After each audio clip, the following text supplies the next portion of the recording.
Selamat datang di channel Bisa Kok, tempat berbagi cerita yang menyentuh hati, membangkitkan kekuatan tersembunyi dalam diri setiap orang. Hari ini, kami menghadirkan sebuah kisah yang penuh kejutan tentang seorang wanita lembut, tampak lemah dan selalu diremehkan keluarga suami. Tapi di balik kesabarannya, ternyata tersembunyi rahasia besar yang membuat semua orang terdiam dan menyesal. Ini bukan wancanya yang abuniwaj tentang harga diri dan keteguhan hati, tapi juga pengingat. Jangan pernah menilai siapapun hanya dari luarnya saja. Kalau kamu suka dengan cerita-cerita inspiratif dan penuh makna seperti ini, jangan lupa klik like, share ke teman-temanmu, dan subscribe channel. Bisa kok, supaya kamu gak ketinggalan cerita terbaru dari kami ya. Namanya Bunga. Dari luar, dia hanya terlihat seperti wanita sederhana yang selalu menunduk setiap kali berbicara dengan mertua wanita tua bernama Bulastri yang terkenal galak dan keras kepala. Bunga bukan tipe yang suka membantah atau melawan. Dia selalu tersenyum tipis, menyajikan teh, mendengarkan dengan sabar setiap keluhan atau kritik yang dilontarkan Bulastri tanpa pernah sekalipun membela diri. Tapi siapa sangka, di balik mata yang lembut itu, ada kekuatan yang begitu kokoh. Bunga berasal dari keluarga sederhana. Ayahnya seorang guru, pensiunan ibunya penjual kue kecil-kecilan. Dari kecil Bunga diajari satu prinsip sederhana. Jangan pernah membalas keburukan dengan keburukan. Prinsip itulah yang dia bawa dalam pernikahannya dengan Dimas lelaki yang dulu dikenalnya sebagai cinta sejati. Namun setelah menikah, Dimas berubah. Dimas lelaki, tampan dengan senyum menawan dulunya, begitu perhatian. Saat mereka masih pacaran, Dimas selalu memanjakan Bunga, melindunginya dari siapapun, termasuk dari sikap ibunya yang kadang meremehkan. Tapi entah mengapa, setelah cincin pernikahan melingkar di jari, semua berubah. Dimas mulai dingin, sibuk dengan pekerjaannya, pulang larut malam. Dan kalaupun di rumah, dia lebih sering menatap layar ponsel ketimbang berbicara dengan istrinya. Dan disinilah muncul sosok kedua yang paling penting dalam hidup. Bunga Bulastri, mertuanya. Bulastri adalah tipe ibu yang perfeksionis. Baginya tidak ada yang cukup baik untuk putranya, termasuk Bunga. Dia sering memandang rendah menantunya itu. Katanya, apa yang bisa kamu beri ke keluarga ini selain wajah cantik, harta gelar, nama besar? Tidak ada. Kata-kata itu menancap di hati Bunga, tapi dia tetap diam menelan semuanya sendirian. Setiap pagi, saat Bunga menyajikan sarapan Bulastri, akan selalu menemukan kesalahan kecil teh yang kurang manis, nasi yang terlalu lembek, lauk yang kurang bumbu, dan Dimas. Dia hanya duduk di kursi, pura-pura tidak mendengar. Sesekali dia tersenyum kecil ke arah Bunga, seolah berkata, "Sabarlah." Tapi tak pernah sekalipun dia bicara membela istrinya. Bunga sering menangis, diam-diam di kamar mandi, menenggelamkan wajahnya di tangan, agar tidak ada suara tangisan yang terdengar. Wanita lemah, bukan? Dia hanya tidak ingin membuat keributan, tapi di dalam hatinya dia mulai lelah. Sampai kapan aku harus begini, pikirnya. Namun ada satu hal yang tidak diketahui. Bulastri maupun Dimas Bunga bukan sekadar ibu rumah tangga biasa. Sejak menikah, Bunga diam-diam menjalankan bisnis kecilnya sendiri. Awalnya hanya membuat sabun organik dari rumah, memasarkan lewat media sosial. Dengan tekun dia belajar tentang pemasaran digital, membaca buku-buku bisnis, dan mengikuti seminar online. Dia tidak mengeluh, tidak pamer, tidak pernah membawa masalah rumah tangga ke lingkaran profesionalnya. Setiap rupiah yang dia hasilkan, dia sisihkan untuk mengembangkan usaha. Dan sedikit demi sedikit, bisnis kecil itu berkembang. Saat malam hari, ketika Dimas tertidur, Bunga bekerja di depan laptopnya, membalas email klien, memikirkan strategi baru. Saat Bulastri sibuk menonton sinetron, di ruang tamu Bunga memanfaatkan waktu untuk menelepon timnya memantau produksi. Tidak ada yang tahu, bahkan pembantu rumah tangga sekalipun, bahwa wanita yang sering dipandang remeh itu sebenarnya adalah pemilik merek sabun organik terkenal yang mulai masuk pasar internasional. Bunga selalu berpikir, suatu hari aku akan menunjukkan siapa aku sebenarnya. Tapi bukan sekarang, bukan untuk menyombongkan diri, tapi untuk mengingatkan mereka bahwa aku juga punya harga diri. Di sisi lain, Dimas mulai merasakan tekanan dari pekerjaannya. Perusahaannya tidak stabil, posisinya terancam, dan beban hutang mulai menumpuk. Tapi dia terlalu gengsi untuk meminta bantuan siapapun. Apalagi istrinya yang dia pikir hanya ngurus rumah tangga. Dia tidak tahu, kalau saja dia bicara dengan Bunga, mungkin semuanya bisa selesai lebih cepat. Sementara itu, Bu Lastri diam-diam mulai merencanakan sesuatu. Dia merasa Bunga tidak pantas mendampingi putranya. Diam-diam, dia mulai menyiapkan surat gugatan cerai atas nama Dimas tanpa sepengetahuan anaknya sendiri. Dia pikir kalau Bunga pergi, Dimas akan lebih mudah menikah dengan wanita lain yang lebih kaya, lebih terhormat. Tapi seperti kata pepatah, siapa menanam dia yang menuai. Hari persidangan itu akhirnya tiba. Bunga berjalan masuk ruang sidang dengan langkah tenang, mengenakan blazer elegan berwarna putih, gading riasan tipis, namun memancarkan aura percaya diri. Semua mata tertuju padanya, termasuk Dimas yang baru saja mengetahui ibunya mengajukan gugatan cerai tanpa sepengetahuannya. Dan di sanalah di hadapan Hakim Bu Lastri berdiri dengan senyum puas, berpikir, sebentar lagi semua akan selesai. Tapi dia tidak tahu kejutan besar menunggunya. Bunga menarik napas panjang sebelum duduk di bangku pengunjung sidang. Dia merasakan detak jantungnya berdegup kencang, tapi bukan karena takut. Tidak, kali ini dia hanya merasa lega. Lega karena akhirnya dia tidak perlu lagi menyembunyikan siapa dirinya. Selama ini dia memilih diam, bukan karena lemah, tetapi karena ingin menjaga keharmonisan keluarga. Tapi rupanya kesabaran yang dia berikan justru disalahartikan sebagai kelemahan. Di sebelahnya Dimas terlihat gelisah.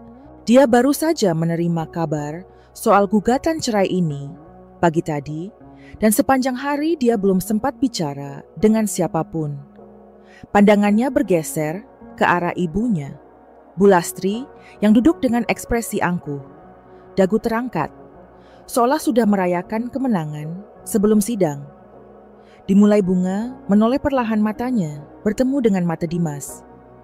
Ada percikan luka di sana bercampur dengan kebingungan. Tapi Bunga hanya tersenyum tipis, senyum yang selama ini selalu dia berikan senyum yang membuat Dimas semakin merasa bersalah. Kenapa aku tidak pernah benar-benar melihatnya, pikir Dimas dalam hati.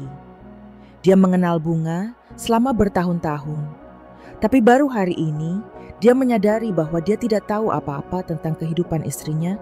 Dia hanya tahu Bunga sebagai istri yang sabar, ibu rumah tangga yang baik. Tapi dia tidak pernah bertanya lebih jauh. Apa impianmu? Apa ambisimu?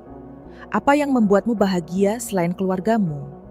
Sementara itu, Bu Lastri sibuk berbicara dengan pengacaranya. Sesekali dia melirik ke arah Bunga dengan tatapan sinis.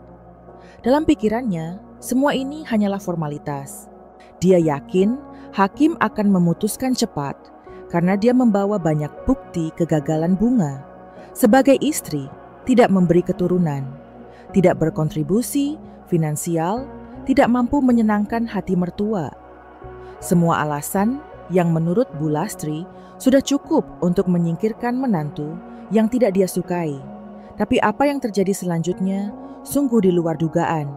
Ketika hakim meminta kedua belah pihak untuk berbicara, Bunga berdiri dengan tenang. Dia mengeluarkan satu map tebal dari tasnya, lalu menyerahkannya kepada hakim. Semua orang di ruangan itu menatap penasaran. Hakim membuka map itu, membaca isinya, lalu mengangkat alis Bu Bunga.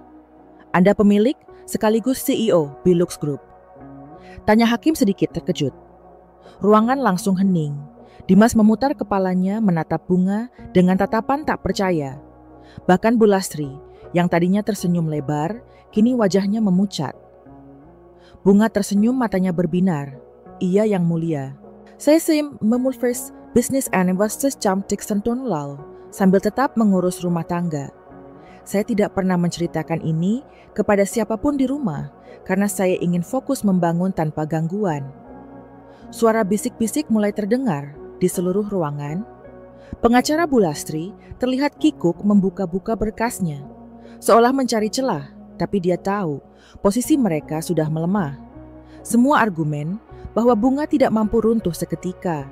Dimas memejamkan mata, hatinya diremas rasa bersalah yang begitu besar. Betapa butanya dia selama ini. Dia terlalu sibuk mengejar pengakuan di luar sana, sementara di dalam rumahnya sendiri, dia memiliki seorang istri yang luar biasa. Sementara itu, Bu Lastri gemetar. Tidak pernah dalam hidupnya dia merasa sebodoh ini. Semua rencananya, semua skenario yang sudah dia siapkan runtuh hanya dalam hitungan detik. Dia baru sadar wanita yang selalu dia hina. Setiap hari itu ternyata jauh lebih kuat, lebih berkelas dan lebih sukses dibanding siapapun yang dia kenal. Bunga berbicara dengan suara tenang namun tegas. Saya datang ke sidang ini bukan untuk memohon, bukan juga untuk mempertahankan pernikahan yang sudah tidak sehat. Saya hanya ingin menunjukkan siapa saya sebenarnya, agar tidak ada lagi yang memandang rendah saya. Ucapan itu seperti tamparan keras bagi semua yang hadir. Tidak ada tangisan, tidak ada rengekan, hanya ketegasan seorang wanita yang akhirnya berdiri untuk dirinya sendiri. Di sudut hatinya, Bunga merasa lega. Dia tahu apapun keputusan hari ini, dia sudah menang-menang atas dirinya sendiri. Atas ketakutannya, atas rasa minder yang selama ini dia pendam. Dan di titik inilah cerita baru Bunga sesungguhnya dimulai. Setelah sidang itu, suasana rumah berubah drastis. Dimas pulang lebih awal dari biasanya, wajahnya pucat. Langkahnya berat. Dia membuka pintu rumah perlahan dan mendapati Bunga sedang duduk di ruang tamu membaca laporan bisnisnya dengan tenang. Mata mereka bertemu sejenak. Tak ada kata yang diucapkan, Dimas hanya berdiri di sana, kaku seolah tidak tahu harus mulai dari mana. Selama ini, dia yang merasa lebih unggul, lebih hebat, lebih pantas dihormati. Tapi kini dia merasa kecil di hadapan istrinya sendiri. Boleh aku bicara, tanya Dimas. Akhirnya suaranya pelan. Bunga mengangguk tanpa senyum. Silakan. Dimas menarik kursi duduk di hadapan Bunga, menyatukan kedua telapak tangannya di atas meja gugup. Aku nggak tahu semua ini. Kenapa kamu nggak pernah cerita? Bunga meletakkan berkasnya perlahan. Aku pernah coba cerita, Mas. Tapi setiap kali aku bicara, kamu selalu sibuk. Kadang kamu dengar, kadang tidak. Lama-lama aku belajar untuk menyimpan semuanya sendiri. Ucapan itu menohok jantung Dimas. Dia teringat semua malam ketika Bunga ingin bicara. Tapi dia malah menatap, ponsel mengangkat tangan tanda sebentar, lalu lupa.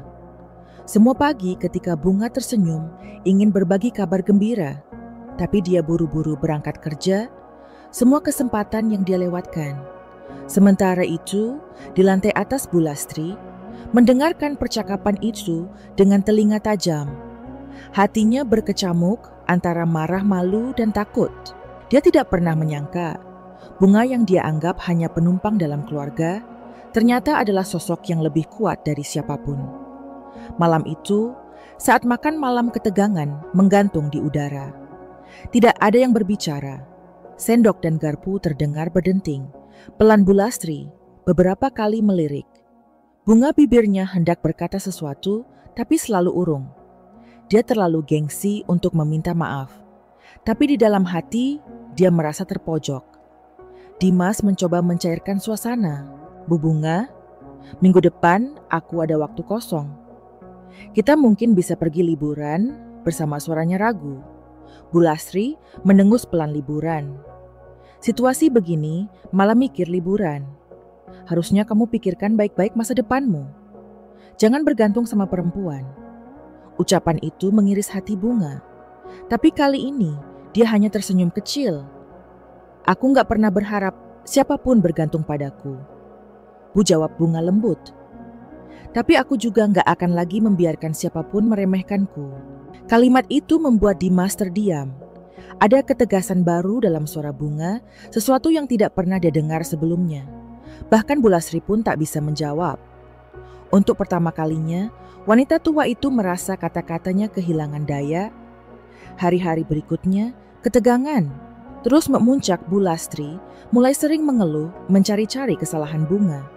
Tapi tanpa dia sadari, setiap ucapan kasarnya justru semakin mempermalukan dirinya sendiri. Para tetangga mulai membicarakan bagaimana sebenarnya yang sukses justru sang menantu, bukan anaknya. Bu Lastri benci mendengar gosip itu. Suatu malam, saat Bunga baru pulang dari rapat bisnis, dia mendapati koper-kopernya diletakkan di depan kamar. Bu Lastri berdiri di ambang pintu, matanya berkaca-kaca, tapi wajahnya tetap keras. Kalau kamu memang merasa hebat, keluar saja dari rumah ini. Rumah ini milik keluarga kami. Dimas muncul dari belakang, matanya melebar. Bu, apa-apaan ini? Bunga menghela napas panjang. Dia memandang koper-koper itu, lalu memandang ibu mertuanya. Dengan langkah tenang, dia mendekat memegang kedua tangan Bu Lastri. Bu, aku nggak akan pergi karena diusir. Aku akan pergi karena aku mau menjaga harga diriku. Tapi ingat satu hal, aku nggak pernah bermaksud merebut siapapun dari keluarga ini. Aku hanya ingin dihormati. Dengan kalimat itu, Bunga mengambil koper-kopernya, lalu melangkah pergi. Dimas mengejarnya, memanggil-manggil, tapi Bunga hanya berkata, "Mas, aku butuh waktu. Aku sudah cukup lama menunggu kamu melihatku." Malam itu untuk pertama kalinya, Dimas tidur seorang diri dengan hati yang penuh sesal. Sementara Bu Lastri duduk termenung di ruang tamu, menggenggam sapu tangan, menahan air mata yang tak mau dia akui. Hari demi hari berlalu, rumah itu semakin sunyi. Tidak ada lagi tawa Bunga. Tidak ada lagi aroma masakan hangat yang biasa memenuhi dapur. Dimas mulai merasakan kehampaan yang selama ini dia abaikan. Dia mencoba menelepon Bunga berkali-kali, tapi wanita itu selalu berkata hal yang sama. "Aku butuh waktu, Mas." Di sisi lain, Bu Lastri mulai mendengar kabar tentang Bunga dari teman-temannya. Bunga tampil di majalah bisnis, diwawancarai di televisi, bahkan mengadakan acara amal untuk anak-anak terlantar. Semakin dia mendengar kabar itu, semakin dia merasa malu. Dia ingat semua kata-kata kasarnya, semua hinaannya, semua ejekan yang sekarang terdengar begitu kerdil. Sampai suatu hari, Bu Lastri akhirnya memutuskan untuk menelepon Bunga sendiri. Tangannya gemetar saat menekan nomor itu. Suaranya serak saat berkata, "Bunga, Ibu mau bicara." Bunga diam sejenak di ujung telepon. Lalu dia berkata, "Aku akan pulang, Bu. Tapi kali ini bukan sebagai menantu yang harus tunduk. Aku akan pulang sebagai diriku sendiri." Kalimat itu membuat hati Bu Lastri luruh. Untuk pertama kalinya, dia menyadari bahwa mungkin selama ini dia telah kehilangan lebih banyak dari yang dia sadari. Malam itu, Dimas duduk sendirian di ruang tamu. Tangannya meremas-remas. Rambut pikirannya kalut. Dia memandangi foto pernikahan mereka yang tergantung di dinding. Bunga tersenyum bahagia. Di sampingnya, sementara dia dulu begitu bangga berdiri sebagai pengantin pria. Tapi semua kebanggaan itu kini terasa hampa. Dia mencoba mengingat kapan terakhir kali dia benar-benar memandang Bunga sebagai pasangan, bukan hanya sosok yang mengurus rumah. Kapan terakhir dia bertanya, apa yang Bunga rasakan? Apa yang Bunga pikirkan? Apa impian yang diam-diam dia simpan? Jawabannya membuat dada Dimas sesak. Dia tidak ingat. Di kamarnya Bu Lastri gelisah. Wanita tua itu tidak bisa tidur. Setiap kali dia memejamkan mata wajah Bunga, terbayang jelas di benaknya senyumnya yang lembut, suaranya yang tenang, tatapan matanya yang tidak pernah membenci meski dihina berkali-kali. "Kenapa aku begitu keras padanya?" bisik Bu Lastri dalam hati. Mungkin karena dia terlalu takut kehilangan kendali, terlalu takut melihat putranya lebih mencintai wanita lain selain ibunya. Keesokan paginya, Dimas memberanikan diri datang ke apartemen tempat Bunga tinggal sementara. Dia membawa bunga mawar putih, sesuatu yang dulu selalu membuat Bunga tersenyum. Tapi ketika dia mengetuk pintu yang keluar, adalah asisten pribadi. "Bunga, maaf Mas Dimas. Bu Bunga sedang rapat," katanya sopan. Dimas merasa hatinya tenggelam. Rapat jam segini, dia menoleh. Baru sadar dia, bahkan tidak tahu betapa sibuknya kehidupan istrinya. Dulu dia selalu menganggap kerja keras hanya miliknya sementara. Bunga hanya mengurus rumah tangga. Padahal Bunga bekerja 2 kali lipat sebagai pengusaha dan sebagai istri. Sementara itu di ruang rapat, Bunga berdiri tegak di depan timnya. Dia mempresentasikan rencana ekspansi merek Belux ke pasar internasional, membahas kerja sama dengan mitra dari Jepang dan Korea. Wajahnya bercahaya penuh keyakinan. Tidak ada yang menyangka wanita yang dulu hanya dikenal sebagai istri. Dimas kini berdiri sebagai pemimpin perusahaan besar. Tapi meski Bunga tampak kuat di depan semua orang, hatinya tetap rapuh. Setiap malam, ketika dia sendiri di apartemen, dia memeluk bantal, mengingat semua kenangan bersama Dimas. Dia bukan tidak mencintai suaminya. Dia hanya ingin dicintai dengan cara yang benar, tanpa meremehkan, tanpa diabaikan, tanpa harus membuktikan dirinya setiap waktu. Hari-hari terus berlalu dan ketegangan di keluarga semakin membara. Dimas merasa kehilangan arah Bu Lastri, merasa malu, dan Bunga terus maju sendirian. Sampai akhirnya datanglah satu momen yang mengubah segalanya. Pada suatu malam, Bunga mengadakan acara amal untuk anak-anak yatim piatu, mengundang tokoh-tokoh penting dari berbagai kalangan acara. Itu disorot media besar, ditayangkan di televisi nasional. Dimas duduk di rumah, menonton istrinya di layar kaca. Dia melihat Semana Bunga berdiri di podium, berbicara dengan penuh percaya diri, memancarkan pesona yang luar biasa. Di sebelahnya Bu Lastri terisak pelan, matanya berkaca-kaca, tangannya gemetar menggenggam sapu tangan. "Dia benar-benar luar biasa," bisiknya pelan. Untuk pertama kalinya dia mengakui dalam hati bahwa menantunya jauh lebih kuat dari yang pernah dia bayangkan. Tanpa banyak bicara, Dimas berdiri mengambil kunci mobil. "Aku harus bicara dengannya," katanya pelan. "Bilang padanya." Suara Bu Lastri tiba-tiba terdengar lirih. "Ibu minta maaf," Dimas tertegun. Dia memandang ibunya yang kini tampak lebih tua, lebih rapuh. Untuk pertama kalinya, dia melihat wanita yang selalu keras itu runtuh. Bukan karena kalah, tapi karena akhirnya menyadari kesalahannya. Dimas mengangguk. "Aku akan sampaikan, Bu di gedung acara Bunga sedang sibuk menyapa tamu, memberikan sambutan hangat, berpose untuk foto." Saat dia berbalik, matanya membelalak, melihat Dimas berdiri di dekat pintu, menatapnya dengan mata berkaca-kaca. "Mas." Suara Bunga tercekat. Dimas mendekat menyerahkan buket mawar putih itu. Aku nggak tahu harus mulai dari mana. Aku cuma mau bilang, aku minta maaf. Untuk semua kesalahanku, untuk semua waktu yang aku abaikan kamu, untuk semua kata yang nggak pernah aku ucapkan." Bunga menatap Dimas lama, air matanya menggenang. "Aku nggak butuh permintaan maaf, Mas. Om, aku cuma butuh kamu benar-benar melihat aku."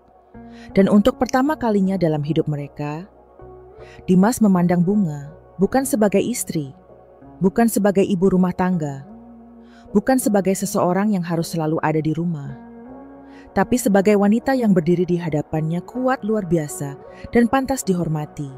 Di saat yang sama, Bu Lastri menonton siaran langsung dari rumah. Dia mengusap air matanya, tersenyum tipis dan berbisik, "Bunga, maafkan Ibu." Malam itu, setelah pertemuan penuh air mata di acara amal, Bunga berdiri sendirian di balkon. Apartemennya memandangi lampu-lampu kota yang berkilauan. Angin malam bertiup lembut membawa suara-suara samar dari jalanan di bawah. Di balik ketegaran wajahnya, hatinya bergetar hebat. Dia memejamkan mata, mengingat pertemuan tadi dengan Dimas. Kata-kata permintaan maaf, itu tatapan mata yang tulus. Buket mawar putih di tangan. Semuanya terasa seperti mimpi yang lama dia nantikan. Tapi entah kenapa, kini rasanya terlalu terlambat. Teleponnya berdering pelan. Dia melihat layar Mama Lastri. Jantungnya mencelos. Perlahan dia mengangkat telepon. "Bunga," suara di ujung sana terdengar lirih nyaris tak terdengar. "Ibu minta maaf." Bunga terdiam. Matanya memanas air mata menggenang tanpa bisa dia cegah. Dalam seluruh pernikahannya, ini pertama kalinya Bu Lastri memanggilnya dengan suara yang begitu lembut, tanpa nada, perintah tanpa ejekan. "Ibu nggak tahu. Ibu sudah terlalu keras sama kamu." Lanjut Bu Lastri. "Kalau kamu mau besok pulanglah. Ibu ingin bicara baik-baik." Bunga menarik napas gemetar. "Baik Bu, besok aku pulang." Keesokan paginya, Bunga berdiri di depan pintu rumah lamanya. Dia mengenakan setelan putih, sederhana. Rambut dikuncir rapi wajahnya tanpa banyak riasan. Tapi meski begitu, ada aura elegan yang memancar jelas. Para tetangga yang melihatnya hanya bisa berbisik terkejut, menyadari bahwa wanita yang dulu mereka anggap hanya ibu rumah tangga, ternyata adalah seorang pengusaha sukses. Begitu pintu dibuka, Bu Lastri berdiri di ambang pintu, matanya sembab. Dia tidak bicara apa-apa. Perlahan dia menarik Bunga ke dalam pelukan. "Maafkan Ibu." "Nak," bisiknya. Bunga memejamkan mata, memeluk ibu mertuanya erat. "Aku juga minta maaf Bu. Kalau selama ini aku nggak pernah bicara terus terang." Dimas berdiri di belakang, menyaksikan adegan itu dengan mata berkaca-kaca. Dia sadar, inilah momen yang tidak boleh dia sia-siakan lagi. Dia mendekat memegang tangan Bunga, menggenggamnya erat. "Bolehkah aku mulai lagi?" Dari awal bisiknya. Bunga menoleh menatap Dimas lama. Dia tersenyum tipis. "Mas, aku gak pernah berhenti mencintaimu. Tetapi aku butuh kamu mencintaiku sebagai diriku sendiri. Bukan hanya sebagai istri yang mengurus rumah." Dimas mengangguk, matanya serius. "Aku janji aku akan belajar, Janine Pei." Hari-hari berikutnya, keluarga kecil itu mulai perlahan menyembuhkan luka-luka lama mereka. Dimas ikut mendukung bisnis Bunga, bahkan belajar banyak darinya, Bu Lastri, yang tadinya selalu merasa paling benar. Mulai membuka hati, mulai mendengarkan, mulai belajar, menghargai menantunya. Tapi kejutan besar belum berakhir. Suatu sore saat mereka berkumpul di ruang tamu, Bunga membawa sebuah map besar. "Bu Mas, aku mau bicara soal sesuatu." Semua menoleh penasaran. Bunga membuka map itu, mengeluarkan dokumen-dokumen resmi. "Selama ini, aku memang enggak pernah cerita. Tapi aku bukan cuma pemilik merek sabun organik. Aku juga pemegang saham mayoritas di jaringan Hotel Belux, salah satu jaringan hotel terbesar di Asia Tenggara." Dimas terbelalak. "Apa?" Bu Lastri menutup mulutnya nyaris tak percaya. Kamu serius?" Bunga mengangguk pelan. "Iya Bu. Aku memulai semuanya dari nol, diam-diam. Karena aku gak mau ada yang merasa terganggu. Tapi sekarang aku merasa sudah waktunya kalian tahu siapa aku sebenarnya. Aku gak ingin ada rahasia lagi di antara kita." Ruangan itu hening lama. Dimas memandang istrinya lama, seolah baru pertama kali melihatnya. Aku gak tahu harus bilang apa." Bisiknya akhirnya. "Aku merasa begitu kecil dibanding kamu." Bunga tersenyum lembut. "Mas, aku gak butuh kamu merasa kecil. Aku hanya butuh kamu berdiri di sampingku, bukan di atasku, bukan di belakangku." Ucapan itu menohok hati Dimas. Dia mengangguk pelan, menggenggam tangan istrinya. "Aku janji Bu Lastri," mengusap air matanya. "Bunga, maafkan Ibu. Ibu terlalu bodoh. Menilai kamu hanya dari luar." Bunga memeluk ibu mertuanya. Nggak apa-apa, Bu. Kita semua belajar. Berita tentang kesuksesan Bunga menyebar cepat di lingkungan mereka. Para tetangga yang dulu sering bergosip mulai memandangnya dengan kagum. Banyak yang tidak percaya bahwa wanita yang selalu tampak sederhana itu ternyata menyimpan kekuatan luar biasa. Tapi bagi Bunga, semua itu tidak terlalu penting. Yang paling penting adalah akhirnya dia bisa menjadi dirinya sendiri tanpa harus takut, tanpa harus bersembunyi. Dan di sampingnya, Dimas belajar untuk menjadi suami yang lebih baik, yang bukan hanya mencari nafkah, tapi juga mendukung, menghormati, dan mendengarkan. Suatu malam, saat mereka duduk di teras, bersama-sama menikmati secangkir teh hangat, Dimas memandang Bunga dalam-dalam. "Kamu tahu nggak aku jatuh cinta lagi sama kamu?" Bisiknya Bunga tersenyum, menatap bintang-bintang di langit. "Aku juga jatuh cinta lagi sama kamu, Mas. Tapi kali ini kita jatuh cinta dengan cara yang benar."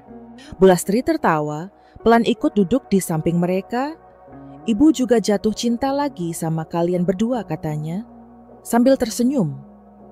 Malam itu di bawah langit penuh bintang. 3 hati yang dulu penuh luka, perlahan disembuhkan oleh cinta, pengertian, dan penerimaan. Mereka tahu perjalanan masih panjang. Akan ada banyak tantangan di depan. Tapi kali ini mereka siap menghadapinya bersama-sama. Dan Bunga wanita yang dulu diremehkan, kini berdiri tegak sebagai seorang istri, seorang pengusaha, seorang pemimpin. Dan yang terpenting, seorang wanita yang mencintai dirinya sendiri. Bunga menatap wajah Dimas dan Bulastri yang kini tampak lebih hangat, lebih terbuka. Tapi di lubuk hatinya dia tahu perjalanan mereka belum selesai. Banyak hal yang masih harus dibicarakan, disembuhkan, dan diperbaiki. Beberapa hari setelah momen pengakuan besar itu, Bunga memutuskan mengundang suaminya dan ibu mertuanya ke kantor pusat Belox. Dia ingin mereka melihat langsung dunianya, dunia yang selama ini dia sembunyikan. Saat mobil mereka berhenti di depan gedung tinggi, megah berlapis kaca, Dimas menelan ludah. Dia menengok ke arah Bunga. "Kamu kerja di sini?" Setiap hari tanyanya tak percaya. Bunga tersenyum kecil, "Iya, Mas." Setiap hari, kadang sampai malam, Bulastri melangkah turun dari mobil dengan langkah pelan, matanya menatap kagum ke arah gedung itu. Hatinya berkecamuk. Dia ingat berapa kali dulu dia menuduh Bunga malas hanya di rumah saja, tidak tahu dunia luar. Sekarang semua bayangan itu runtuh. Di dalam gedung para staf menyapa Bunga dengan penuh hormat. "Selamat pagi, Bu Bunga." "Pagi, Bu. Rapat jam 10. "Sudah siap, Bu." Dimas merasa jantungnya berdetak lebih cepat. Dia seorang suami ternyata tidak tahu apa-apa tentang kehidupan istrinya. Selama ini, dia hanya sibuk memikirkan pekerjaannya sendiri, menganggap penghasilan dialah yang menghidupi keluarga. Mereka duduk di ruang rapat utama. Bunga mempresentasikan beberapa proyek masa depan. Dia menjelaskan dengan tenang, percaya diri, dan terstruktur. Dimas menatap istrinya lama, matanya berkaca-kaca. Disinilah dia menyadari, dia mencintai wanita ini bukan hanya sebagai pasangan hidup, tapi juga sebagai manusia utuh yang luar biasa. Bulastri yang duduk di sudut ruangan menunduk mengusap air matanya diam-diam. Untuk pertama kalinya dalam hidupnya dia merasa bangga memiliki menantu seperti Bunga. Bukan hanya bangga karena kesuksesan materi, tapi bangga karena kekuatan hatinya, keberaniannya, dan kesabarannya. Setelah tur kantor, selesai mereka makan siang bersama di restoran hotel. Milik Bunga, Dimas memegang tangan istrinya.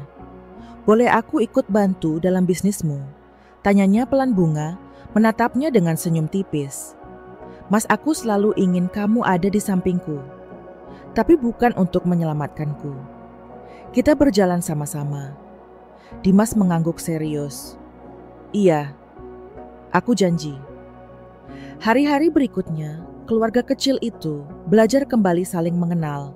Dimas belajar mendengarkan, lebih banyak berbicara. lebih sedikit. Bu Lasri mulai sering memuji alih-alih mencela Bunga dengan kelembutan hatinya. Tetap mengajarkan kesabaran dan cinta, meski dia tidak lagi mengorbankan harga dirinya. Mereka mulai pergi, berlibur bersama sesuatu yang dulu jarang terjadi. Mereka tertawa bersama, memasak bersama, bahkan bekerja sama dalam beberapa proyek amal.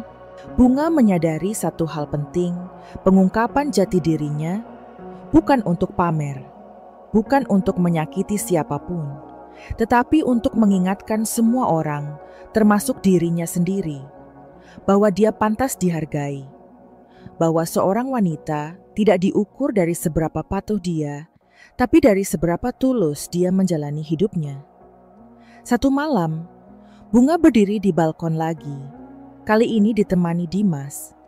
Mereka memandang ke langit, menikmati keindahan bintang-bintang. "Mas bisik, Bunga, kita sudah berjalan jauh ya." Dimas memeluk bahunya. "Iya, dan aku janji, aku akan terus berjalan bersamamu. Bukan di depanmu, bukan di belakangmu, tapi di sisimu." Bunga memejamkan mata, merasakan kehangatan pelukan itu. Dia tahu perjalanan mereka masih panjang. Akan ada tantangan baru, ujian baru, mungkin luka baru. Tapi kali ini dia tidak takut lagi, karena dia tahu dia tidak sendiri. Di dalam rumah Bu Lastri, melihat dari balik jendela tersenyum tipis. Dalam hatinya, dia berdoa. Diam-diam berterima kasih karena diberi kesempatan kedua untuk memperbaiki semuanya. Hari-hari berlalu dan dinamika di rumah Bunga semakin berubah. Dimas yang dulu selalu sibuk dengan pekerjaannya, kini sering terlihat di rumah membantu hal-hal kecil yang dulu tidak pernah dia perhatikan. Dari sekadar menemani Bunga, memasak di dapur, membawakan secangkir teh hangat saat istrinya lembur, mengurus laporan, sampai menyusun rencana akhir pekan bersama keluarga semua. Itu menjadi wujud nyata dari niatnya memperbaiki hubungan. Perlahan Bunga mulai melihat perubahan kecil itu. Dia menyadari, walaupun perasaan terluka dan kecewa masih ada, Dimas sungguh-sungguh berusaha. Dia tidak lagi hanya bicara janji, melainkan mulai menunjukkan lewat tindakan, meskipun canggung, meskipun sering salah langkah. Di sisi lain, Bu Lastri juga mengalami pergolakan batin yang tidak kalah besar. Wanita tua itu terbiasa hidup dengan gengsi, terbiasa merasa dirinya lebih tahu lebih benar. Namun semakin hari dia semakin sadar bahwa Bunga adalah contoh nyata dari seorang perempuan kuat. Bukan karena dia melawan, tetapi karena dia sabar. Setiap kali melihat Bunga tertawa, melihat bagaimana putranya kini menatap istrinya dengan kekaguman, Bu Lastri merasa jantungnya bergetar. Ada rasa malu, ada sesal. Tetapi di balik itu tumbuh juga rasa bangga.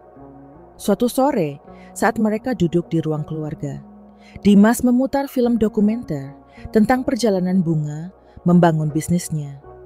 Tayangan itu dibuat oleh salah satu stasiun televisi nasional yang mewawancarai Bunga beberapa minggu sebelumnya. Di layar tampak rekaman Bunga sedang berbicara di depan ratusan karyawan. Matanya berbinar penuh semangat. Bu Lastri duduk di sofa menatap layar tanpa berkedip. Tangannya menggenggam sapu tangan, erat-erat bibirnya bergetar. Ketika kamera menyorot momen Bunga memeluk anak-anak panti asuhan di acara amal matanya, akhirnya basah. Dengan suara serak dia berbisik, "Ya Tuhan, selama ini ibu buta." Dimas menoleh melihat ibunya menunduk. Perlahan dia meletakkan tangannya di punggung ibunya, menepuk pelan Bunga sendiri. Hanya duduk diam menatap layar dengan mata berkaca-kaca. Karena baginya tayangan itu bukan tentang memamerkan pencapaian, tetapi tentang perjalanan panjang, penuh luka, dan pengorbanan yang akhirnya menemukan cahaya. Setelah film selesai, suasana di ruangan itu begitu hening. Tidak ada yang bicara selama beberapa menit. Akhirnya Bu Lastri menarik napas panjang, menoleh ke arah Bunga dan berkata, "Nah, maafkan Ibu. Kalau saja Ibu tahu Sejak awal, suaranya tercekat, tidak mampu melanjutkan kalimat. Bunga tersenyum menggenggam tangan ibu mertuanya dan berkata, "Pelan, tidak apa-apa, Bu. Kita semua belajar. Aku juga belajar untuk lebih berani bicara. Kita punya kesempatan baru, bukan?" Kata-katanya lembut, tulus membuat hati siapapun yang mendengarnya terasa hangat. Namun proses membalikkan perasaan bukan hanya soal ucapan maaf atau perubahan kecil. Ada banyak luka yang tetap terasa, bahkan saat semua orang berusaha memperbaiki diri. Bunga seringkali masih terbangun di malam hari, mendadak menangis tanpa sebab. Ada kenangan pahit yang tidak mudah hilang. Ada bayangan tentang hari-hari. Dia merasa sendirian menghadapi cemoohan dan pengabaian. Tapi setiap kali perasaan itu datang, dia menarik napas dalam-dalam, mengingatkan dirinya bahwa dia sudah berjalan sangat jauh dan kini dia tidak perlu lagi melawan semuanya sendiri. Dimas di sisi lain juga mengalami fase yang berat. Dia mulai menyadari bahwa banyak kesalahan yang dia buat selama ini tidak bisa diperbaiki hanya dengan permintaan maaf atau hadiah-hadiah kecil. Dia harus membangun kembali kepercayaan sedikit demi sedikit dengan kesabaran dan kerendahan hati. Ada saat-saat dia merasa putus asa bertanya-tanya, apakah Bunga akan benar-benar memaafkannya sepenuh hati? Tetapi setiap kali dia melihat istrinya tersenyum, melihat caranya mengatur rumah sambil tetap memimpin perusahaan dia, semakin yakin perempuan ini layak diperjuangkan dengan seluruh hati. Suatu hari Dimas membawa Bunga pergi ke sebuah taman kecil di luar kota. Mereka berjalan berdua menyusuri jalur setapak yang dikelilingi bunga-bunga bermekaran. Angin sore berhembus, pelan menebarkan wangi, tanah basah dan dedaunan. Di bawah sebuah pohon besar, Dimas berhenti, berlutut perlahan dan mengeluarkan sebuah cincin kecil dari sakunya. "Bunga," bisiknya pelan, "aku tahu aku sudah pernah menikahimu. Tapi kali ini aku ingin melamarmu lagi. Bukan karena aku merasa harus menebus kesalahan, tapi karena aku ingin memulai semuanya dari awal. Maukah kamu menikah denganku sekali lagi sebagai dirimu yang sekarang dan aku yang baru belajar mencintaimu dengan cara yang benar?" Bunga tertegun menatap pria di hadapannya. Pria yang dulu dia cintai tanpa syarat, yang sempat membuat hatinya remuk, tetapi kini berdiri dengan kerendahan hati yang baru. Perlahan air matanya mengalir dan dia mengangguk. "Iya, Mas. Aku mau momen itu menjadi simbol pembalikan perasaan terbesar dalam hidup mereka. Dari luka menjadi pengampunan, dari kehancuran menjadi kebangkitan, dari kehilangan menjadi penemuan diri." Tidak lama setelah itu, mereka mengadakan upacara pembaruan janji pernikahan secara sederhana. Hanya dihadiri keluarga dekat dan beberapa sahabat Bu Lastri hadir dengan mata berbinar, ikut memeluk Bunga, erat-erat mencium keningnya berbisik, "Terima kasih sudah memberi ibu kesempatan kedua." Di hari itu, Bunga merasa seolah semua beban di pundaknya terangkat. Dia tahu perjalanan Lastri kombinasi Parksten dan Sinak akan pernah tanpa masalah. Akan ada hari-hari sulit, akan ada perbedaan pendapat, akan ada air mata. Tapi kali ini, dia tidak lagi sendirian menghadapi semuanya. Sementara itu, Bu Lastri juga mulai menunjukkan sisi baru dalam dirinya. Dia belajar memasak bersama Bunga, ikut membantu dalam kegiatan amal, bahkan beberapa kali tampil bersama menantunya di acara publik. Hubungan mereka yang dulu dingin dan penuh kecurigaan, kini perlahan berubah menjadi ikatan yang tulus hangat dan penuh penerimaan. Dalam salah satu wawancara publik, ketika ditanya, apa rahasia kekuatan Bunga, dia hanya tertawa pelan dan menjawab, "Aku tidak kuat sendirian. Aku belajar menjadi kuat. Karena aku tahu siapa aku, dan aku belajar memaafkan, agar aku bisa terus berjalan." Jawaban itu membuat banyak orang tersentuh karena mereka tahu betapa panjang dan sulit perjalanan yang sudah dia tempuh. Bagi Dimas, setiap hari adalah pelajaran baru. Dia belajar untuk tidak lagi mengambil keputusan sendiri. Belajar berbagi peran belajar menjadi pasangan yang sejajar. Bukan mendominasi, Perlahan dia melihat bahwa ketika mereka berjalan berdampingan, segalanya menjadi lebih mudah, lebih ringan. Dan bagi Bu Lastri, perubahan terbesar adalah menyadari bahwa cinta bukan soal siapa yang menang atau siapa yang paling benar, tapi soal siapa yang mau melembutkan hati dan menerima bahwa setiap orang punya caranya sendiri untuk bersinar. Malam-malam, mereka kini dipenuhi tawa kecil, obrolan hangat, dan rencana-rencana masa depan. Tidak selalu sempurna tentu saja. Ada kalanya mereka masih salah paham. Ada kalanya mereka masih merasa terluka. Tapi kali ini, mereka tidak lagi membiarkan luka itu memisahkan mereka, melainkan menggunakannya sebagai pengingat betapa berharganya kesempatan kedua. Di bawah langit, penuh bintang, di dalam rumah yang dulu penuh konflik. Kini berdiri 3 hati yang belajar untuk berubah. Belajar untuk mencintai ulang, dan belajar untuk tidak lagi mengulangi kesalahan yang sama. Bunga Dimas dan Bu Lastri tahu pembalikan perasaan sejati bukan datang dari satu momen besar, tetapi dari ribuan momen kecil yang mereka ciptakan bersama setiap hari dengan niat tulus untuk memperbaiki. Setelah upacara pembaruan janji pernikahan itu, suasana rumah perlahan berubah menjadi hangat penuh warna. Seolah-olah ada energi baru yang mengalir di antara mereka bertiga. Tapi seperti yang Bunga tahu, sejak awal pembalikan perasaan, tidaklah berarti semua luka lama tiba-tiba menghilang. Luka-luka itu masih ada membekas di sudut hati. Hanya saja kali ini, mereka semua bersepakat untuk tidak lagi membiarkannya mengontrol hubungan mereka. Suatu malam, ketika Bunga duduk di ruang kerjanya, Dimas masuk, pelan-pelan membawa 2 cangkir teh hangat. Dia meletakkan satu di meja, lalu duduk di kursi di seberang istrinya. Tidak ada percakapan selama beberapa menit. Mereka hanya duduk berhadapan, menikmati aroma teh yang mengepul, mendengarkan detik-detik jarum jam berdetak. Bagi Dimas, momen diam seperti ini dulu terasa canggung, tapi sekarang dia belajar bahwa diam pun bisa menjadi bentuk komunikasi kehadiran. Dukungan penerimaan Bunga meletakkan pulpen di atas meja, mengusap matanya yang lelah.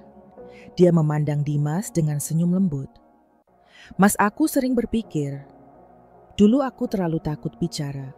Oh, aku takut mengganggu, takut ditertawakan, takut diremehkan. Dimas menunduk merasa dadanya sesak. Aku yang salah. Aku gak pernah menciptakan ruang buat kamu bicara. Bunga menggeleng pelan. Kita berdua salah, Mas. Aku terlalu lama menahan kamu, terlalu lama mengabaikan. Tapi sekarang kita sudah di sini. Dan itu yang penting. Dimas tersenyum, mengulurkan tangannya, menggenggam tangan istrinya. Erat-erat. Aku janji kali ini. Aku dengar. Di kamar lain Bu Lastri mendengar percakapan itu dari balik pintu yang sedikit terbuka. Air mata mengalir di pipinya. Dia teringat masa-masa dulu ketika dia selalu merasa benar. Selalu merasa punya hak untuk ikut campur. Padahal justru dia ikut menciptakan jarak di antara anak dan menantunya. Perlahan dia menatap bayangannya sendiri. Di cermin bertanya dalam hati, berapa lama aku sudah menutup mata dari semua ini? Hari-hari berikutnya, perubahan semakin terasa nyata. Dimas mulai belajar melibatkan Bunga dalam keputusan-keputusan penting, bahkan untuk hal kecil sekalipun. Dia tidak lagi merasa gengsi meminta pendapat istrinya, tidak merasa kehilangan harga diri saat mengakui bahwa dia butuh bantuan. Sebaliknya, dia justru merasa bangga bisa memiliki pasangan yang cerdas, penuh ide, dan mampu melihat sesuatu dari sudut pandang yang berbeda. Bunga juga belajar melepas rasa takutnya. Dia mulai berbicara lebih terbuka, menyampaikan apa yang dia rasakan senyaman apa yang dia inginkan tanpa takut disalahpahami. Dia belajar bahwa menjadi kuat bukan berarti harus selalu diam, tetapi berani memperjuangkan diri sendiri. Suatu hari mereka bertiga duduk di meja makan bersama menikmati makan malam sederhana. Bu Lastri yang biasanya hanya sibuk mengkritik, kini mulai bercerita tentang masa mudanya, tentang impian-impian yang dulu dia simpan sendiri, tentang kesepian yang diam-diam dia rasakan setelah suaminya meninggal. "Aku dulu juga punya mimpi," kata Bu Lastri, pelan matanya berkaca-kaca. "Tapi aku terlalu sibuk menjadi istri yang baik, ibu yang baik, sampai aku lupa jadi diriku sendiri.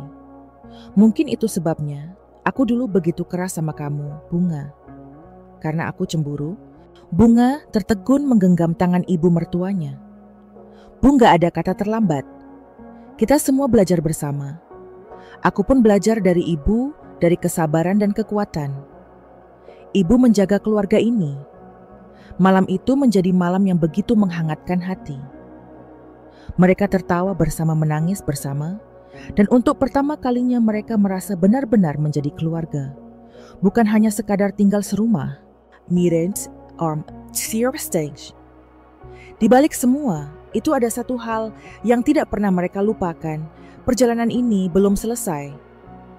Mereka tahu akan ada hari-hari sulit di depan, akan ada perbedaan pendapat, mungkin akan ada pertengkaran. Tapi kali ini, mereka sudah punya bekal keberanian untuk jujur, kesabaran, untuk mendengar, dan kemauan untuk memperbaiki diri. Bunga seringkali berkata pada dirinya sendiri, "Aku tidak sempurna. Dimas tidak sempurna. Bu Lastri tidak sempurna. Tapi bersama-sama, kita bisa saling melengkapi." Dimas pun mulai menulis jurnal kecil, mencatat pelajaran-pelajaran yang dia petik setiap hari. Salah satu catatannya berbunyi, "Cinta bukan soal siapa yang menang, tapi siapa yang mau belajar kalah. Siapa yang mau merendahkan ego demi menyelamatkan cinta itu sendiri." Sementara, Bu Lastri mulai aktif dalam kegiatan sosial, membantu Bunga mengurus yayasan amal yang mereka dirikan bersama. Desenwer penuh warna, karena akhirnya ya dia dengan kebaikan, bukan hanya untuk keluarganya, tapi juga untuk orang lain.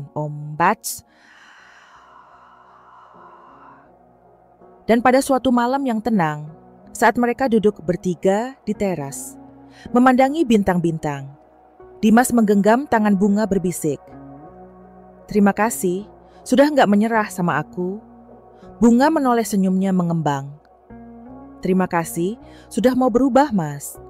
Bu Lastri menyandarkan kepalanya di bahu Bunga, mengusap matanya yang mulai mengantuk. "Terima kasih, sudah mau memaafkan Ibu." Mereka bertiga terdiam sejenak, hanya mendengarkan suara jangkrik, malam aroma rumput basah, dan angin yang mengelus wajah. Di momen itu, mereka tahu pembalikan perasaan sejati. Bukan tentang perubahan sesaat, tapi tentang perjalanan panjang yang mereka lalui bersama, langkah demi langkah, hari demi hari, dengan hati yang terus belajar dan mencintai ulang. Proses penyembuhan dalam sebuah keluarga bukanlah sesuatu yang terjadi dalam semalam. Tidak ada sihir yang bisa menghapus semua luka lama. Tidak ada kalimat ajaib yang bisa langsung menumbuhkan kembali kepercayaan yang pernah hilang. Bunga menyadari hal itu sejak awal. Begitu juga Dimas dan Bu Lastri. Mereka tahu bahwa perjalanan mereka baru saja dimulai, dan di depan mereka terbentang jalan panjang yang harus ditempuh dengan kesabaran, pengertian, dan keberanian untuk menghadapi bayang-bayang masa lalu. Di pagi-pagi pertama, setelah mereka memutuskan untuk memulai kembali, Bunga masih sering terbangun dengan perasaan cemas. Ada kalanya dia mendapati dirinya termenung lama di depan cermin, bertanya dalam hati, "Apakah aku benar-benar bisa memaafkan? Apakah aku sungguh sudah siap membuka hati lagi?" Dia tahu Dimas mencoba keras untuk berubah. Pria itu kini lebih sering berada di rumah, lebih sering bertanya apa yang dia rasakan, bahkan belajar membantu mengurus pekerjaan rumah tangga yang dulu sama sekali tidak dia sentuh. Tapi setiap kebaikan kecil yang datang itu tidak selalu langsung bisa Bunga terima tanpa keraguan. Kadang dia masih merasa perlu menjaga jarak, perlu berhati-hati karena di hatinya masih tertinggal rasa takut untuk kembali terluka. Dimas di sisi lain menghadapi pergulatannya sendiri. Dia berusaha keras memahami apa yang Bunga butuhkan darinya, tetapi dia juga sadar bahwa tidak semua bisa dia perbaiki hanya dengan sikap manis sesaat. Ada malam-malam ketika dia duduk sendirian di ruang kerja, memikirkan semua kesalahan, masa lalunya, merasa kewalahan, bahkan nyaris menyerah. Tetapi setiap kali dia merasa seperti itu, dia akan memandang foto pernikahan mereka yang terpajang di dinding, mengingat janji-janji yang pernah dia ucapkan, dan mengingat senyum Bunga yang dulu membuatnya jatuh cinta. Aku tidak boleh gagal lagi, bisiknya pada dirinya sendiri berulang kali. Sementara itu, Bu Lastri juga memulai proses penyembuhan dengan caranya sendiri. Wanita tua itu yang selama ini hidup dengan pola pikir keras dan penuh gengsi, perlahan-lahan belajar melepaskan kontrol. Dia mulai belajar bahwa mencintai anaknya berarti juga mencintai menantunya. Dia mulai melihat Bunga bukan sebagai pesaing, bukan sebagai orang luar yang mencuri perhatian Dimas, tetapi sebagai sahabat perempuan yang bisa dia andalkan. Tidak jarang Bu Lastri mengetuk pintu kamar Bunga hanya untuk mengajaknya mengobrol berbagi cerita tentang masa mudanya, bahkan meminta pendapatnya soal hal-hal sederhana, seperti resep masakan atau cara merawat tanaman di halaman hari demi hari. Hubungan mereka bertiga mulai menemukan ritmenya sendiri. Mereka mulai memiliki rutinitas kecil yang memperkuat ikatan sarapan bersama setiap pagi, pergi berjalan-jalan santai di sore hari, menonton acara favorit bersama di malam hari. Bagi orang lain mungkin semua itu tampak seperti hal remeh, tapi bagi mereka, setiap momen kecil itu adalah batu bata yang membangun kembali rumah kepercayaan yang dulu pernah runtuh.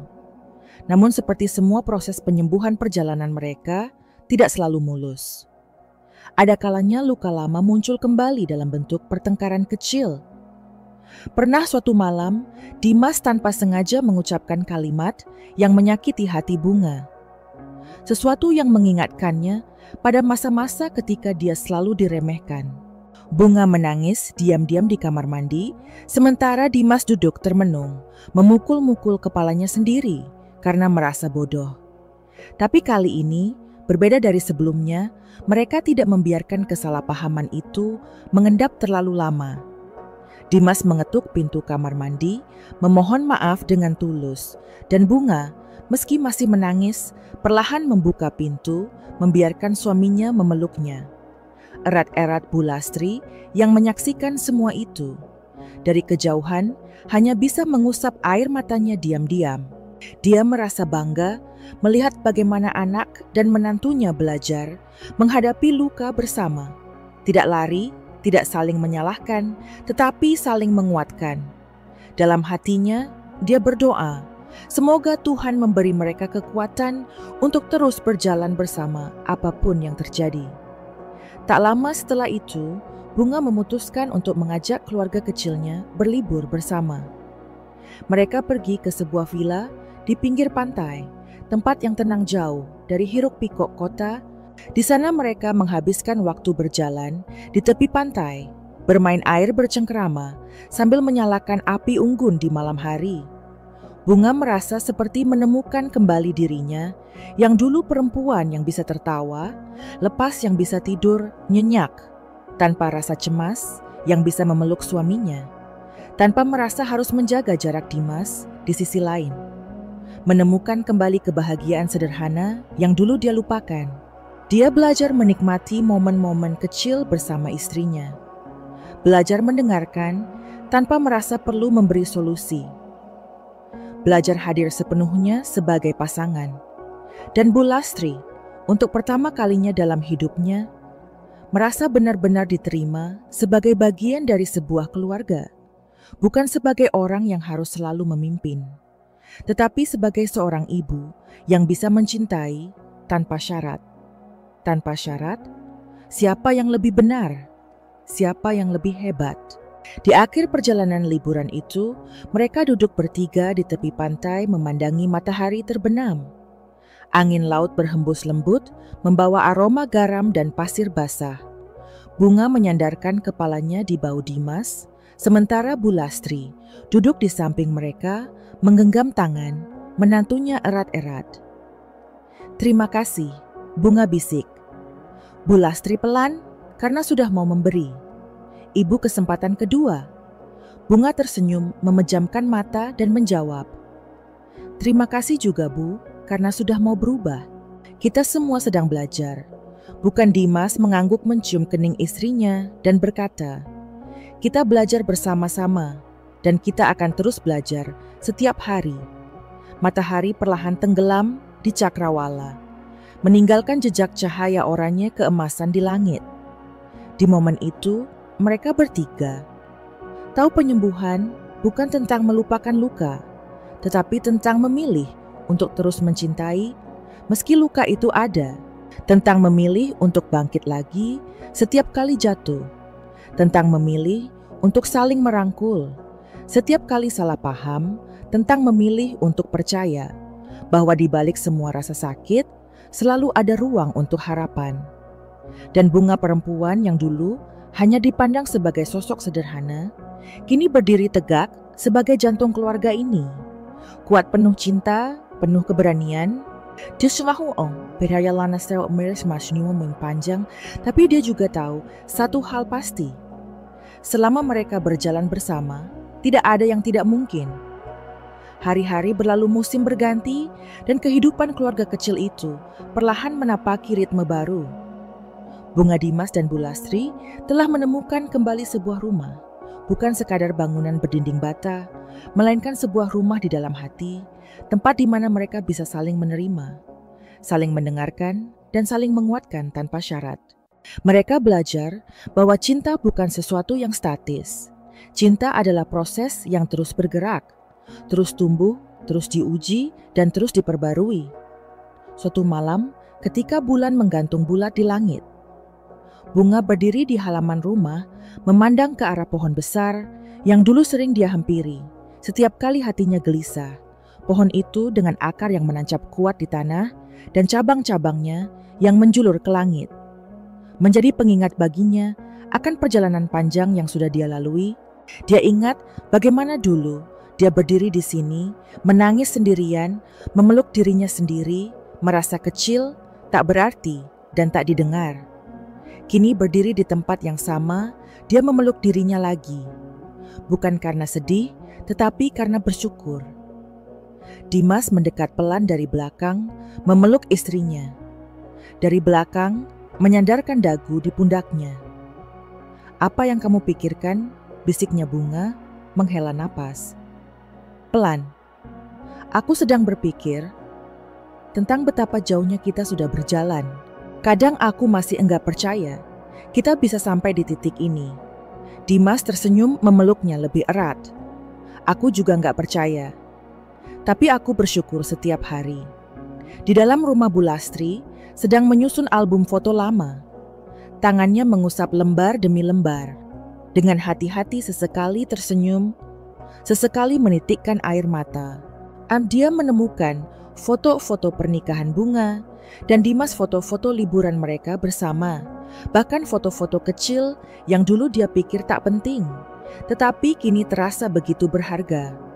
Di salah satu halaman, dia menuliskan sebuah catatan kecil dengan tulisan tangannya yang sudah mulai gemetar. "Belajar mencintai tidak pernah terlambat. Selama kita mau membuka hati, selalu ada kesempatan kedua." Hari-hari mereka kini dipenuhi kebersamaan. Mereka memasak bersama, bercanda bersama, bahkan bekerja sama dalam beberapa proyek bisnis dan sosial. Bunga tetap memimpin perusahaannya dengan semangat dan dedikasi. Tetapi kini dia tidak lagi memikul semua beban sendirian. Dimas belajar menjadi mitra yang sejajar, mendukung tanpa merasa harus mengontrol. Sementara Bu Lastri menjadi ibu yang tidak hanya hadir sebagai sosok otoritas, tetapi juga sebagai sahabat. Pada suatu kesempatan, keluarga kecil itu pergi berziarah ke sebuah kuil tua di luar kota, tempat yang terkenal sebagai simbol perdamaian dan penyembuhan. Di sana, mereka duduk bertiga di depan altar, menyalakan lilin kecil, memejamkan mata, dan masing-masing memanjatkan doa dalam hati Bunga, memohon agar dia selalu diberi kekuatan untuk memaafkan dan mencintai. Dimas memohon agar dia selalu diberi keberanian untuk menjadi suami yang lebih baik. On Bustelastri awas memohon selalu diberi kesempatan untuk menebus semua yang dulu pernah dia abaikan. Ketika mereka membuka mata ketiganya, saling berpandangan, lalu tertawa kecil. Tidak ada kata-kata yang diucapkan karena mereka tahu di momen itu semua perasaan sudah terwakili, hanya dengan tatapan dan senyuman. Mereka tahu bahwa kuil yang sesungguhnya bukanlah bangunan tempat mereka duduk, melainkan ruang di dalam hati mereka masing-masing, tempat di mana pengampunan, pengertian, dan cinta bertemu. Beberapa bulan kemudian, Bunga diminta menjadi pembicara di sebuah konferensi internasional tentang kepemimpinan perempuan. Di atas panggung, di depan ratusan orang dari berbagai negara. Dia berdiri tegak, mengenakan gaun sederhana berwarna putih. Wajahnya bersinar penuh percaya diri.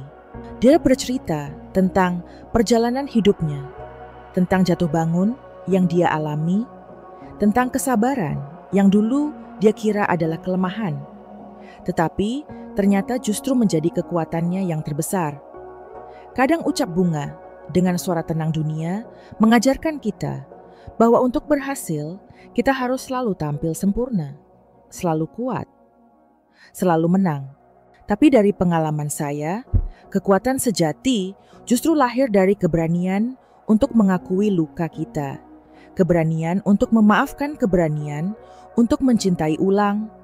Bahkan ketika hati kita pernah hancur berkeping-keping, dia menatap hadirin dengan mata berbinar, lalu tersenyum lembut. Dan ingatlah, rumah yang sesungguhnya bukanlah dinding-dinding yang kokoh, bukan juga gelar atau harta. Rumah adalah tempat di mana kita bisa menjadi diri sendiri, tanpa takut, tanpa pura-pura. Rumah adalah orang-orang yang mau berjalan bersama kita hari demi hari, meski tahu kita tidak sempurna. Rumah adalah kuil kecil di dalam hati tempat kita. Selalu bisa pulang kapanpun, dimanapun. Tepuk tangan bergemuruh memenuhi ruangan. Di antara penonton, Dimas duduk di barisan depan, menatap istrinya dengan mata berkaca-kaca, hatinya penuh kebanggaan. Di sampingnya Bulastri memegang tangan Dimas, erat-erat tersenyum hangat. Matanya juga berkaca-kaca. Bereng tahu momen ini bukan hanya kemenangan Bunga, tapi juga kemenangan mereka sebagai keluarga. Ketika acara selesai, Bunga turun dari panggung, langsung dipeluk erat oleh Dimas dan Bulastri. Tidak ada kata-kata yang mereka ucapkan karena semuanya sudah tersampaikan melalui pelukan itu. Di momen itu, mereka merasa utuh, merasa lengkap, merasa benar-benar berada di rumah, bahkan ketika mereka jauh dari rumah fisik mereka. Di malam harinya, saat mereka kembali ke hotel, tempat mereka menginap, Bunga berdiri di balkon, memandang lampu-lampu kota yang berkelap-kelip. Dimas mendekat memeluknya dari belakang dan berbisik, "Aku mencintaimu, Bunga," tersenyum membalikkan badan, memandang suaminya dalam-dalam. "Aku juga mencintaimu, Mas. Terima kasih karena sudah mau berjalan bersamaku, meski jalannya tidak selalu mudah." Di dalam kamar Bulastri, duduk di kursi dekat jendela, memandangi mereka dari jauh, hatinya penuh syukur. Dia tahu selama mereka mau belajar, selama mereka mau membuka hati, selama mereka mau mencintai ulang, tidak ada yang terlalu rusak untuk diperbaiki. Tidak ada yang terlalu hancur untuk disembuhkan. Dan malam itu, di bawah langit yang dipenuhi bintang, 3 hati yang pernah terluka kini berdetak bersama dalam irama yang sama. Irama cinta, irama pengampunan, irama keluarga. Mereka mustahaw, perjalanan mereka masih panjang. Akan ada hari-hari sulit di depan. Akan ada air mata, akan ada tawa, akan ada kehilangan, akan ada penemuan baru. Tapi mereka juga tahu selama mereka terus berjalan bersama, mereka akan selalu menemukan jalan pulang. Karena sejatinya rumah tidak pernah jauh. Rumah selalu ada di dalam hati. Beberapa hari setelah konferensi internasional itu, Bunga menerima banyak pesan ucapan selamat. Yang ada dari rekan-rekan bisnis, ada dari teman-teman lama, bahkan ada dari perempuan-perempuan yang dia tidak kenal secara pribadi, tetapi merasa terinspirasi oleh cerita hidupnya. Setiap kali membuka pesan itu, Bunga merasa hatinya hangat. Bukan karena pengakuan, tetapi karena dia tahu kisahnya telah menyentuh hati orang lain, telah menjadi lentera kecil bagi mereka yang sedang berjuang dalam diam. Di rumah suasana juga semakin penuh warna. Dimas semakin sering terlibat dalam urusan rumah tangga.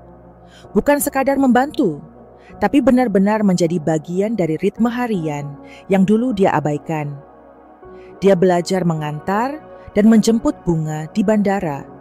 Saat istrinya harus bepergian untuk urusan bisnis, belajar membuat sarapan sederhana.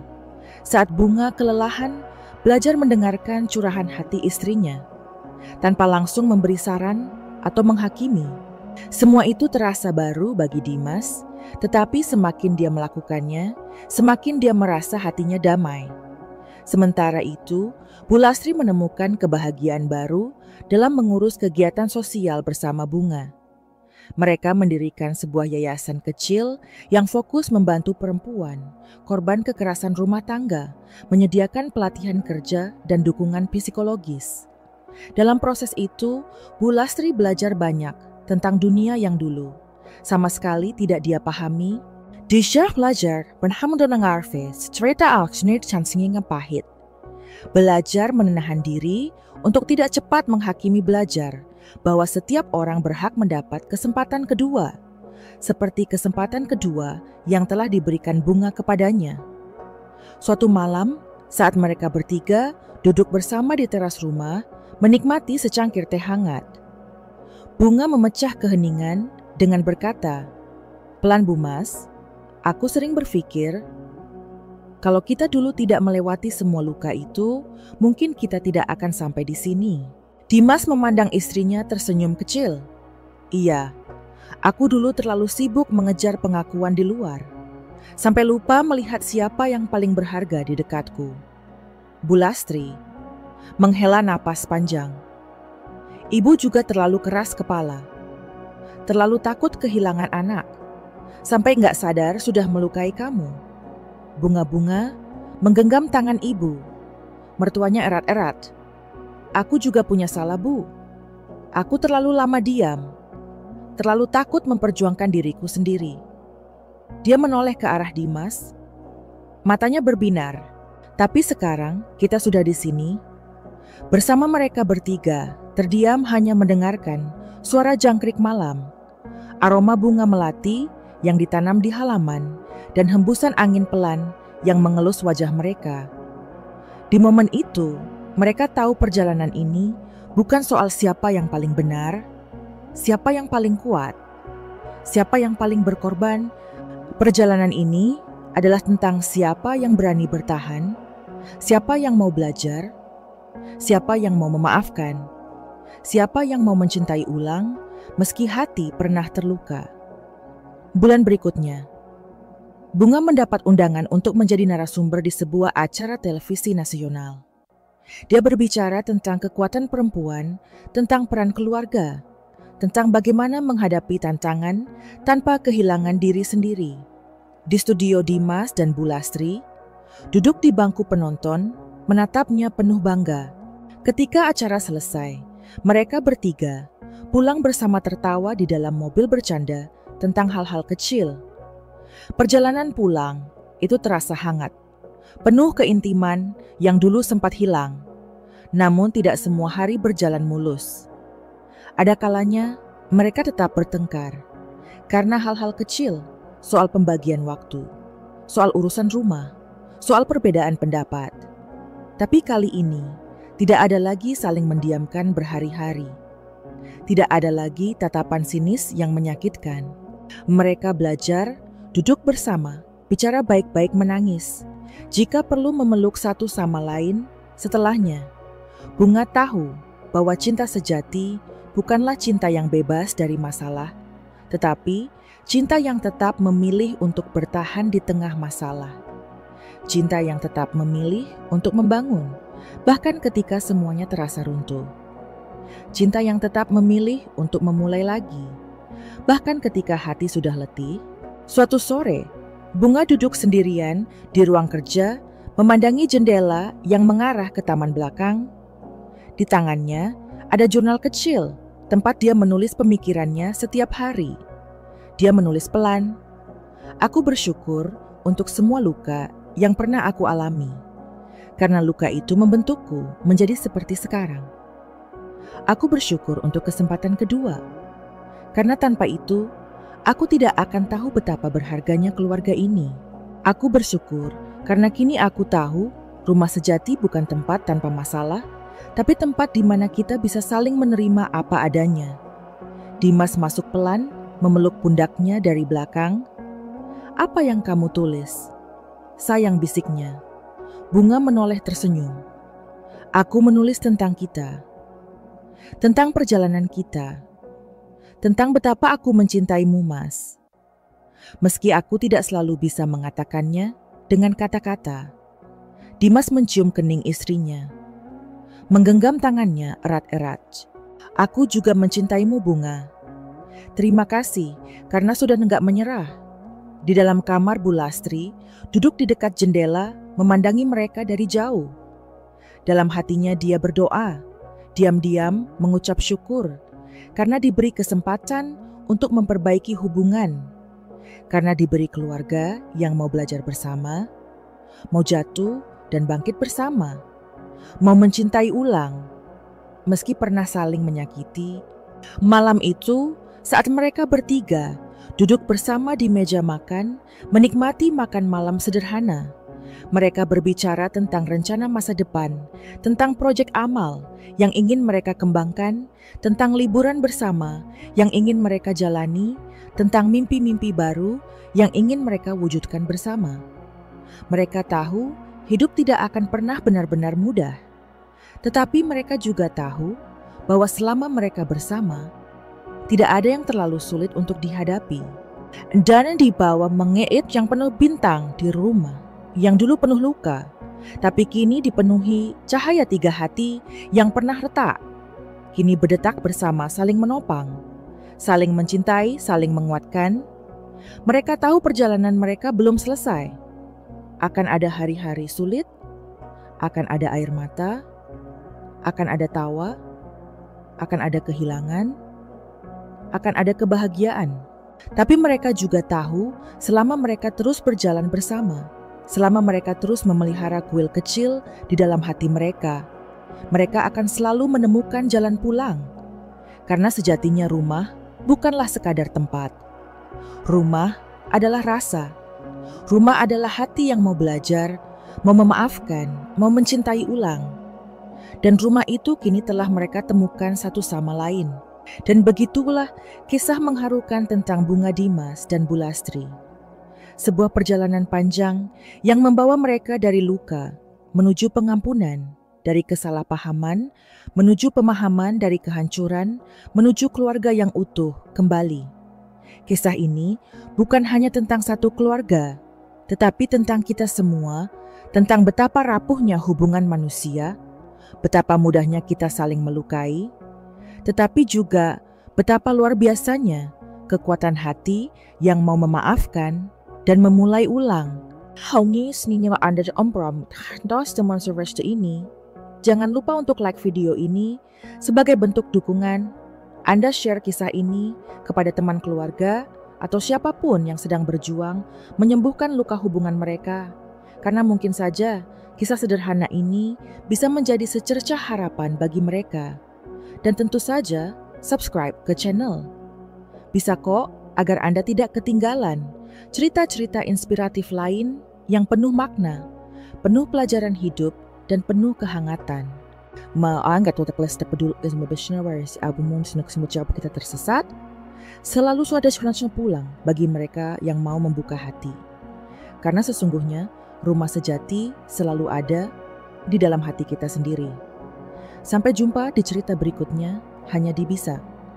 Kok tempat di mana setiap luka bisa disembuhkan, setiap hati bisa diperbaiki, dan setiap mimpi bisa diwujudkan.